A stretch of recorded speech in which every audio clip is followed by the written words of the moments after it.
coming to database, that's where database is needed. This is like a web SQL database is an HTML5 concept. We'll not go into code and everything today, just to keep everything in sync and not confuse people. So it's basically a relational database that is created on the browser. It's like a SQLite database. You might have heard of SQLite database in agents when you develop an ETL, you use those. That kind of database is created. You can fire exact queries like select, you can join with different tables, do group by, order by, anything you can do in an Oracle SQL or a backend SQL, you can do everything here. And the limitations with database usage today and why we didn't use this today is it is still evolving. Web SQL database works perfectly well on a Chrome and a Safari browser and some versions of Opera. But it will, if you open it in a Firefox, you have a blank page, it will not work. They don't support Web SQL. The application itself doesn't come up because it says JavaScript error database object undefined. So you cannot get rid of that. So that's the database. That's why Web SQL is only for Safari and you don't use it anywhere. So that's why if I run this here, it may not run on Android because it's a native Android browser, and that may not support Web SQL. So we restrict from using these now.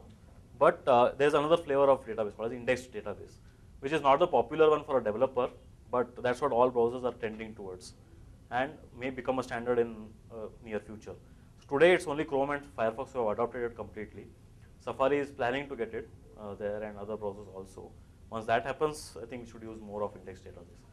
Indexed database again is, as I said, it's not developer friendly because you can't write queries, select, no. It's like a key value pair, but there you can store objects as a value. Key will be still a string and objects can be stored. And there are some indexing APIs which we are still not clear of how they have implemented and how to use it. So you can index whatever you have stored, you can keep them indexed for lookup and filtering things. You can do that, but everything has to be manual programming. Joins, it has to be manual. You take two objects, join and then do it. So it's not developer friendly, but that's the only way to store database going forward. As I said, it's supported only in Chrome and Firefox, and others are coming towards, but it's mostly the standard now that everyone is going to do IndexedDB. And so one important thing will be IndexedDB will always be faster than this web SQL. So every browser vendor is trying to adapt this going forward and not trying to implement a web SQL. So yeah, that's about storage. Any questions? How to store data on the local device? You know? There was one question on encryption. If you want to save some data which is security sensitive, You need is there some inherent, I'm not sure, as in HTML5 or jQuery. I know you have to, it's not supported inherently, so are there some solutions? So the encryption algorithm and decryption has to happen every time. I guess if you want to store secure data on client side, why would you do that? It's a bad It's not a design. requirement. It's not a requirement. I mean, if you want, you can do some MD5 hashing, some sort of that, and keep it over there and have a key with you. We should refrain from doing that actually. Usually, So what is the question? Is there a way to save encrypted data? Like if you have a key or something that you want to save in database, is there a way to?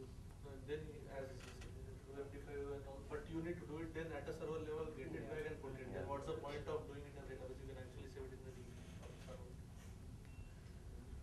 Okay, so that's about storage. Now coming to offline apps, we have so many contacts created with us, and I'm roaming in a car to some different state. I don't want to go to 3G or go on roaming cost. Can I see my contacts? If not, then there's no use of having this app. So that's why offline storage is very important. So any thoughts of how to make this offline? Just a vague thoughts. What all you need basically to make it offline? We have local storage, we have data, so that's covered. Anything else you need to make this app work offline? So maybe here we have just cached the data. We may need to cache Actual code. the actual code. So whatever JS file he showed, the 3 JS files, the HTML file, whatever you have, right? So you need to cache everything locally so that it implements from there. And only if you need a server call, it will say, okay, you are not connected. You need a web server also. No, you don't need. I mean, the Browser will know JS and HTML and CSS.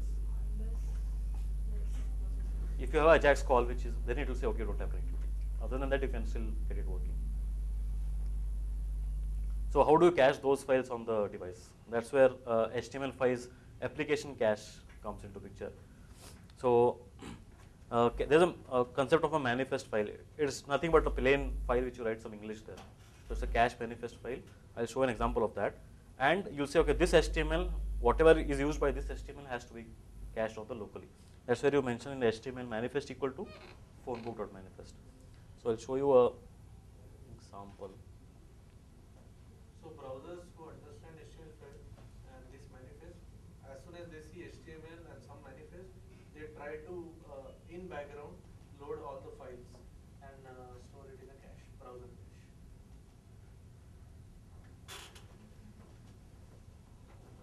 But if you have a dynamic click, then you have, let's say. So this is just a static data.